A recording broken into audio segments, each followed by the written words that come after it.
I just found a Dam Ram van out in the wild, and this one's a stubby camper Dam Ram van. You can tell this is a camper by the big windows on the side over there, plus the curtains sort of give it away.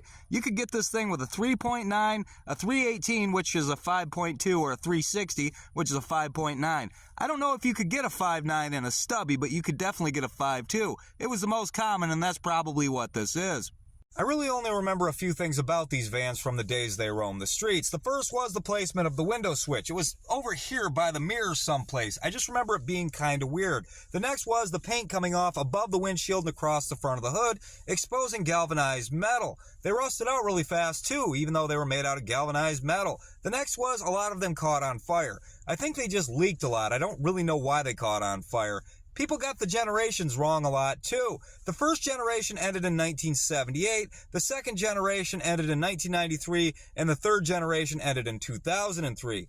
But people get it mixed up, and you see it on the internet a lot, too. You had an A and a B series. The A series ended in 1978. The B series ended in 1998. They just stopped calling it the B series. It didn't end.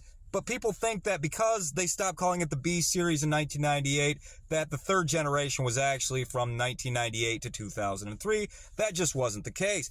My dad had one of these, and we cleaned ventilation systems. So we had a power washer in it, and we would go to a restaurant and blast all the nasty grease out of the ducts above the stoves.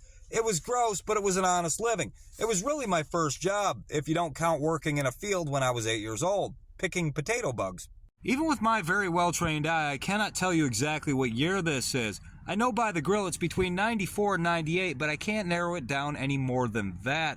Either way, it's an excellent example, a relic left over from the time when Dodge was Dodge and Ford and Chevy were different. I say it like that because back then, Ford and General Motors were always competing to be first in any one direction, be it performance, appearance, or comfort, and because of that, they were never very different from one another, while Mopar was a bit off to the side doing their own thing with some pretty impressive vehicles. Nowadays, they're all the same. One brings back an old engine, they all bring one back. One brings back an old sports car, they all bring back an old sports car. They're boxy and generic. There's no variety anymore. That's why I wanted to stop and look at this van. That's why I made a video about it. It's not about the vehicle that was built. It's about what was going on in the time that this vehicle was built. And I wanted to share that with you guys.